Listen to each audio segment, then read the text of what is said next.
Well, today is National Healthy Eating Day, and we are challenging you to eat better. And as the holidays are coming up, it can be a little tricky. So we are back in the kitchen, and we have Felicia Derrickson, who is from Menorah Medical Center, a dietitian there.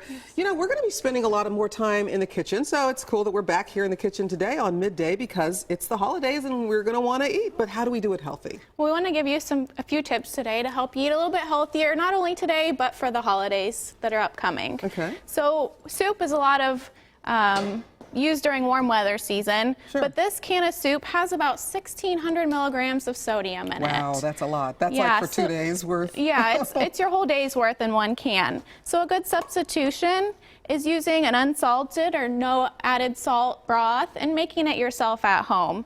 This has only 130 milligrams of sodium per serving. Wow, that's a substantial drop. So that's a great way. Now, what about this chicken here? What's that about? Portion control is very important during the holidays. And a lot of times we have more than one meat option. Sure. So it can be easy to overeat. So this is about a 3-ounce portion of meat, about the size of a deck of cards. Sure.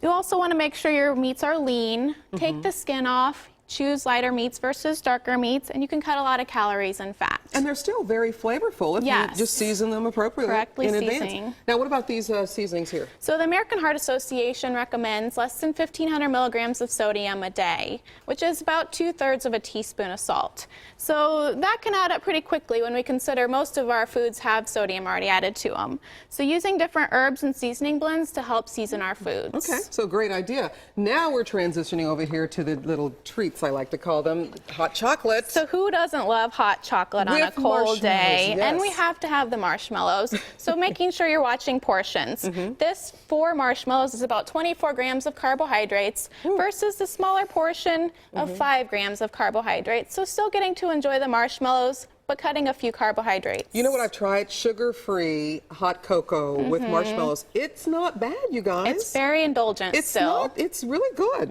And then our steamables, I love that. Yes, so green bean casserole can be a pretty popular holiday treat. This 1 can of green beans has about 1,100 milligrams of sodium. So if you still want to use canned, you can use a no added salt variety and cut it pretty drastically, but even more would be a no added salt at all and using frozen green beans. Frozen or fresh. And can you also, though, rinse these? Would that be the same thing? Yes, rinsing them under the sink will definitely help decrease the amount of sodium. Okay, it helps decrease anyway. And then finally, how we actually, you know, a lot of people use a lot of butter. I mean, there's cookies and there's the turkey. Cooking all the time during the holidays. So you can substitute butter or substitute olive oil for butter. So it's about 3/4 substitution. So 1 cup of butter for 3/4 cup of olive oil.